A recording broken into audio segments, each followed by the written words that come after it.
কেমন আছো সবাই? আশা করছি সবাই অনেক ভালো আছো, কারণ আমরা তো এখন খুবই ভালো আছি।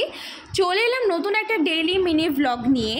হ্যাঁ, এই লাইনটা আমি এখন ডেইলি বলছি, জানি না কেন, তবে হ্যাঁ সত্যিই আমরা খুবই ভালো আছি।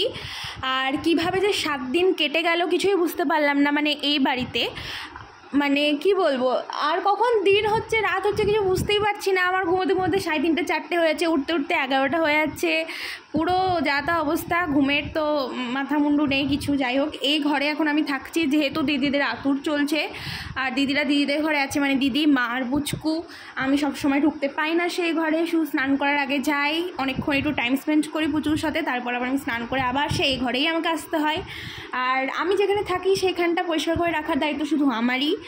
তাই আমি প্রথমে সকালবেলায় উঠে, মানে সকাল বলতে 11টার দিকে উঠে আমার যে ফার্স্ট কাজ সেটা হচ্ছে যেখানে আমি ঘুমোই সেই জায়গাটাকে ভালো করে পরিষ্কার পরিচ্ছন্ন করে টিপটপ করে রাখা। তারপর হচ্ছে আমি চা খেতে গেছি ওই 11:30টার দিকে। মানে ভাবতে পারছো যে আমি আগে সকালে চা খেতে করে সে 11:30টায় চা খাচ্ছে।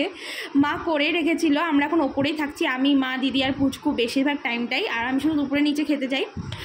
আর মা চা করে রেখেছিলো, সেটা আমি খাচ্ছিলাম। আর আমি জানি না কেন আমি এই ভিডিওটা এডিট করার সময় দেখছি যে আমি পুরো টোটালি জোনড আউট হয়ে গেছি, কী ভাবছিলাম কী না ভাবছিলাম কিচ্ছু জানি না, তবে আমি ভিডিওটা এডিট করার সময় দেখছি।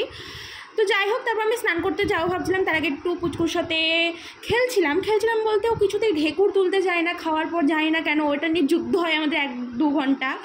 তারপরে যে রম্পারটা দেখছো, এটা আমি অর্ডার করেছিলাম, ওকে পরিয়েও দিয়েছিলাম, খুব সুন্দর লাগছিলো, থু। আর আমি তারপরে একটু ডক্টর দেখাতে যাচ্ছিলাম।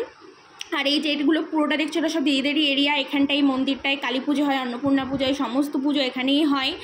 আর আমি ডক্টর দেখাতে যাচ্ছিলাম বলতে আমার স্কিনের অবস্থা খুবই বাজে, যবে থেকে আমি ব্রেসেস করিয়েছি।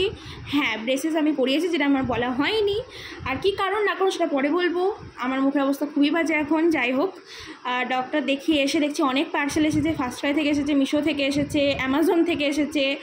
আর এই সুন্দর সুন্দর কিউট জিনিসগুলো তোমরা দেখতেই পাচ্ছ কত সুন্দর। আর জামার কালার দেখে তো বুঝেই ফেলেছো তোমরা যে বেবি বয় হয়েছে। হ্যাঁ, দিদির বেবি বয় হয়েছে। আর ওর নাম, মানে আমরা ওকে এখন ডাকি কৃধাব বলে, ওর ভালো নাম এখনও ঠিক হয়নি। আরও ওকে সবাই ডাকে ক্রিশ বলে, বাট আমরা সবাই ওকে এখন কৃধাব বলেই ডাকছি। তোমরা জানিও নামটা কেমন, আর ভালো নাম ঠিক হলে সেটাও আমি জানিয়ে দেবো। ব্যাস এটুকুই আজকে মিনি ব্লগটা। সবাই ভালো থেকো, আর কেমন লাগলো জানিও ভিডিওটা। টাটা।